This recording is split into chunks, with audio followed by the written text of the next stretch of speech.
A quick thought with you related to obedience. Most of you are aware that growing in obedience to Christ is a lifelong process that never ends. You should expect to struggle against the desires of the flesh. I know sometimes we may think, if I only reach this stage of spiritual maturity, all that will be behind me. And the truth of the matter is that with each stage of your spiritual growth, there will be new struggles that you do battle against. They'll always be there. I want you to remember that spiritual growth happens one step at a time, one victory at a time. And while some of those victories may not seem like a big deal, each victory adds up. It has a cumulative effect in your life. And with each new victory, it's going to bring you new spiritual maturity. I love what James, the younger brother of Jesus, wrote in his letter found in the New Testament portion of the Bible.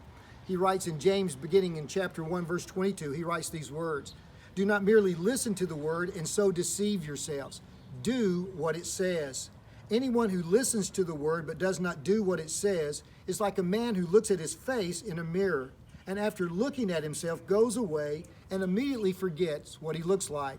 I love the analogy that he gives us here. It's almost like if I got up in the morning and I looked at a mirror and I looked at my face in that mirror and I saw that there were things I needed to do. Maybe I needed to comb my hair, or maybe I had toothpaste on my lips. But I looked at that knowing I needed to change something, but simply walked away and did nothing. James says that's what it's like when you and I read God's word and yet we do nothing about what we read. James goes on and he writes these words: "But the man who looks intently into the perfect law that gives freedom and continues to do this, not forgetting what he's heard, but doing it, he will be blessed in all that he does." I want to encourage you to rejoice even in the small victories of obedience in your life. Thank God every time he enables you to make the right choice. Over time, it's going to make a huge difference in your life.